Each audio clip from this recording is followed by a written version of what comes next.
नमस्कार, मैं रिया त्रिपाठी और वक्त हो चला है आज की रोहतक के दिन भर की खास बड़ी खबरों का। देखिए मेरे साथ क्या है आज रोहतक में खास हेडलाइंस के साथ। बुलेटिन की शुरुआत करते हैं इस वक्त की बड़ी खबर से और आपको बता दें इस वक्त की बड़ी खबर बीजेपी के रोहतक स्थित प्रदेश कार्यालय मंगल कमल में हाई लेवल की मीटिंग। बीजेपी प्रदेश कार्यालय में सीएम नायब सिंह सैनी समेत तमाम दिग्गज पहुंचे। इस दौरान आगामी विधानसभा चुनाव को लेकर किया जा रहा है मंथन। विधानसभा चुनाव से पहले भारतीय जनता पार्टी में बैठकों का दौर जारी। आगामी विधानसभा चुनाव में कमल खिलाने को लेकर कर रहे हैं मंथन। आपको बता दें बीजेपी प्रदेश कार्यालय में सीएम नायब सिंह सैनी समेत केंद्रीय बिजली मंत्री और शहरी विकास मंत्री, पूर्व सीएम मनोहर लाल, प्रदेश चुनाव प्रभारी और केंद्रीय शिक्षा मंत्री धर्मेंद्र प्रधान, प्रभारी सतीश पुनिया, सह प्रभारी विप्लव देव, प्रदेश अध्यक्ष मोहनलाल बड़ोली सहित अन्य पदाधिकारी प्रदेश कार्यालय मंगल कमल में पहुंचे। इस दौरान राज्यसभा सांसद किरण चौधरी भी पहुंची। आपको बता दें हाई लेवल की मीटिंग भारतीय जनता पार्टी की चल रही है। देर रात तक यह मीटिंग चली। आपको बता दें इस दौरान आगामी विधानसभा चुनाव को लेकर चर्चा की जा रही है। किस प्रकार से प्रदेश में कमल खिलाया जाए इसको लेकर पार्टी ने मंथन किया है।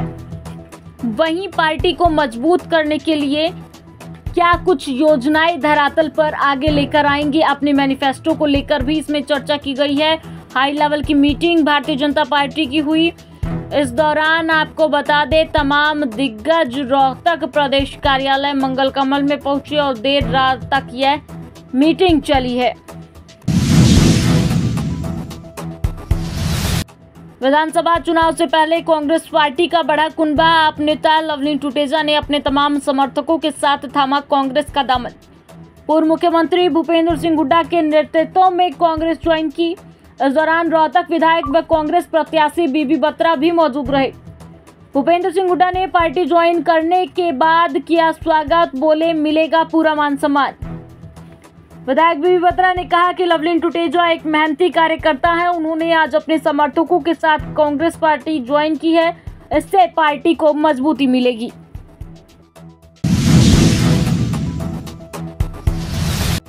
हरियाणा विधानसभा चुनाव को लेकर नामांकन का आज आखिरी दिन था। इस दौरान रोहतक के गढ़ी सांपला किलोई से भाजपा प्रत्याशी मंजू हुड्डा ने नामांकन भरा। नामांकन के दौरान भाजपा वरिष्ठ नेता महंत बालकनाथ, प्रदेश उपाध्यक्ष सतीश नांदल उनके साथ मौजूद रहे। नामांकन भरने के बाद मंजू हुड्डा ने कहा कि गढ़ किसी का नहीं होता, गढ़ जनता का होता है। मैं हमेशा लोगों के बीच में रही हूं और आगे भी रहकर काम करूंगी। हुड्डा के गढ़ और पूर्व मुख्यमंत्री भूपेंद्र सिंह हुड्डा के आगे एक महिला प्रत्याशी उतारने के सवाल पर चुनौती को लेकर कहा कि महिला सृष्टि की रचयिता है। परमेश्वर के बाद दूसरा स्थान महिलाओं का है। सभी माताएं और बहनें मेरे साथ हैं और मुझे यकीन है कि जो पार्टी ने मुझ पर भरोसा जताया है उस पर खरा उतरने का काम करूंगी। वहीं महंत बाबा बालकनाथ ने कहा कि प्रचंड बहुमत से जीत होगी और यह जनता के हाथ में है किसको जिताना है और किसको नहीं। जनता ने 10 साल में हुए विकास कार्यों को देखा है। अगर जनता चाहे तो किसी का भी गढ़ तोड़ सकती है।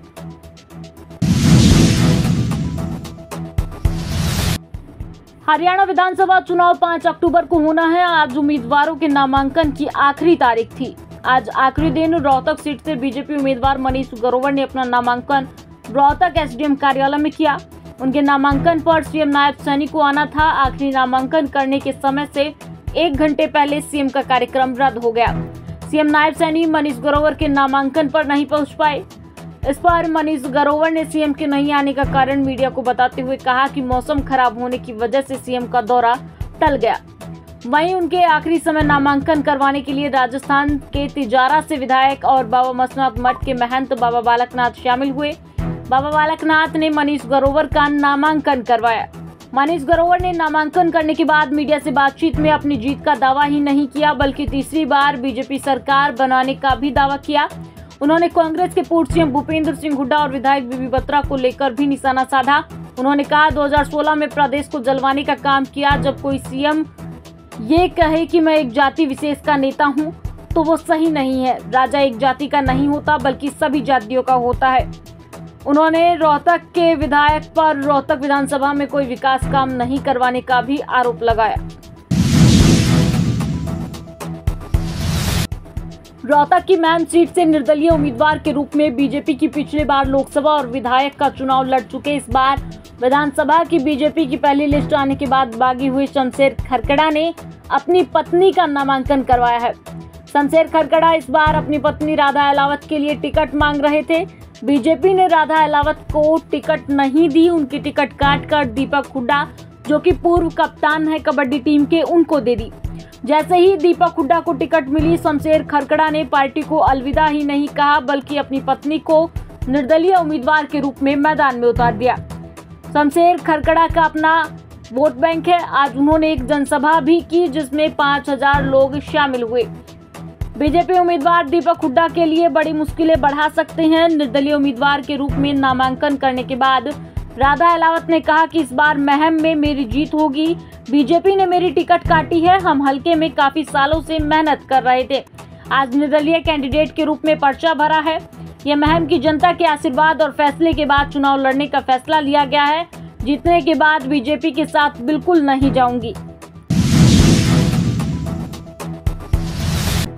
हरियाणा विधानसभा चुनाव के लिए नामांकन भरने वाले उम्मीदवारों के लिए आज आखिरी दिन था। रोहतक के महम सीट से बीजेपी उम्मीदवार भारतीय कबड्डी टीम के पूर्व कप्तान दीपक हुड्डा ने अपना नामांकन दाखिल कर दिया। दीपक हुड्डा के नामांकन भरवाने के लिए बीजेपी के राष्ट्रीय सचिव और बादली बीजेपी प्रत्याशी ओम प्रकाश धनखड़ पहुंचे। बीजेपी की सरकार तीसरी बार बनाने का दावा किया है। यहाँ उन्होंने ओपी धनखड़ ने कांग्रेस और भूपेंद्र सिंह हुड्डा पर जमकर निशाना साधा। धनखड़ ने कहा, जो बीजेपी सरकार ने किसानों को लेकर काम किया है, हुड्डा की सरकार में 2-3 रुपए के चेक मिलते थे। किसान हमसे नाराज नहीं है, 1-2 किसान नेता जरूर नाराज हैं। वहीं उन्होंने बीजेपी में मची भगदड़ को लेकर भी कहा कि यह स्वाभाविक होता है जब टिकट के कई दावेदार होते हैं, टिकट एक को ही मिलती है।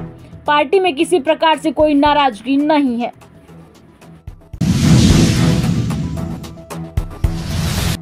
नामांकन के आखिरी दिन महम सीट से आम आदमी पार्टी के उम्मीदवार विकास नेहरा ने अपना नामांकन दर्ज किया है। इस दौरान विकास नेहरा का नामांकन करवाने के लिए आम आदमी पार्टी के प्रदेश अध्यक्ष सुशील गुप्ता पहुंचे। नामांकन करवाने के बाद मीडिया से बातचीत में आम आदमी पार्टी की पूर्ण बहुमत से सरकार बनाने का दावा किया। वहीं उन्होंने कहा कि आम आदमी पार्टी सभी सीटों पर चुनाव लड़ रही है। इस बार पूर्ण बहुमत से आम आदमी पार्टी की सरकार बनेगी। कांग्रेस के साथ गठबंधन के सवाल पर कहा कि यह निर्णय पार्टी आला कमान का था। अब हम सभी सीटों पर चुनाव लड़ रहे हैं। आम आदमी पार्टी प्रदेश की जनता को बेहतर स्कूल, हॉस्पिटल, रोजगार की गारंटी दे रही है। बीजेपी और कांग्रेस की सरकार ने प्रदेश के लिए कुछ नहीं किया। आम आदमी पार्टी बदलाव करने के लिए चुनाव लड़ रही है। आप पार्टी के नेताओं द्वारा भी पार्टी छोड़ने को लेकर कहा कि टिकट एक को मिलती है। यह पार्टी आला कमान का फैसला है, किसी की कोई नाराजगी नहीं है। तो ये थी आज की रोहतक के दिन भर की खास बड़ी खबरें। कल फिर मुलाकात होगी नई बड़ी खबरों के साथ। तब तक के लिए मुझे दीजिए इजाजत। नमस्कार।